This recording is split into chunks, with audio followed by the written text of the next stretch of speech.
Hi friends, ఈ video నచ్చినట్లయితే like చేయండి, సబ్స్క్రైబ్ చేయండి. వరలక్ష్మి తన రూమ్లోకి చాలా బాధపడుతూ ఉంటుంది. ఎందుకు ఇలా జరిగింది నా పిల్లల విషయంలో, నా విషయంలో, విష్ణు గారి విషయంలో అని చాలా ఏడుస్తూ ఉంటుంది. ఇంతలో అక్కడున్న వెన్నెల, వైష్ణవి వాళ్ళందరూ వచ్చి, అమ్మ నువ్వు ఏడవకమ్మా, నువ్వు ఏడుస్తుంటే మేము తట్టుకోలేకపోతున్నామమ్మా అని అంటూ ఉంటుంది. ఆ మాటలు వినగానే అక్కడున్న వరలక్ష్మి మాత్రం, మీరు ఇలా విడిపోతారని నేను అనుకోలేదమ్మా, మీరిద్దరూ ఇలా మాట్లాడుకోకుండా ఉండడం, వేరువేరుగా ఉంటారని నేను అస్సలు అనుకోలేదమ్మా. ఇప్పుడు చూడండి, చిన్న తగు వచ్చింది, మీరిద్దరూ విడిపోయారు. అలా ఎప్పటికీ జరగకూడదమ్మా, మీరెప్పుడు ఇద్దరు కలిసే ఉండాలి అని వరలక్ష్మి అంటూ ఉంటుంది.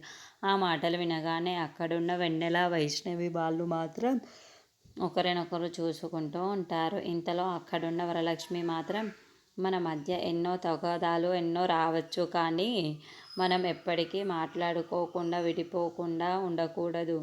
ఆ విషయం మీ ఇద్దరు కూడా గుర్తుపెట్టుకోండి అని అంటూ ఉంటుంది. ఆ మాటలు వినగానే అక్కడున్న వెన్నెల, వైష్ణవి వాళ్ళు మాత్రం, అమ్మ నువ్వు చెప్పిన మాటలు మేము వింటామమ్మా, నువ్వు మాత్రం ఏడవద్దమ్మా, నువ్వు బాధపడొద్దమ్మా, నువ్వు బాధపడినా నువ్వు ఏడ్చినా మేము నిన్ను చూస్తూ తట్టుకోలేకపోతున్నామమ్మా అని అంటూ ఉంటారు.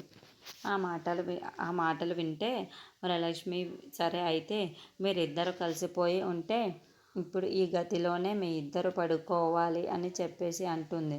ఆ మాటలు వినగానే అక్కడున్న ఇద్దరు పిల్లలు వెన్నెల, వరలక్ష్మి సరే అమ్మ అని చెప్పేసి వాళ్ళు అమ్మ చెప్పిన మాటలు వింటూ ఉంటారు. ఇంతలో అక్కడున్న వరలక్ష్మి మాత్రం, సరే మీరిద్దరూ కలిసే పడుకోవాలి, కలిసే ఉండాలి అని అంటూ ఉంటుంది. సరే పదండి పడుకుందురు అని బెడ్ మీదకు తీసుకువెళ్ళి వాళ్ళని పడుకోబెడుతూ ఉంటుంది. సరే మనం ఇక వెళ్ళిపోదామని అక్కడి నుండి వెళ్ళిపోతూ ఉంటారు.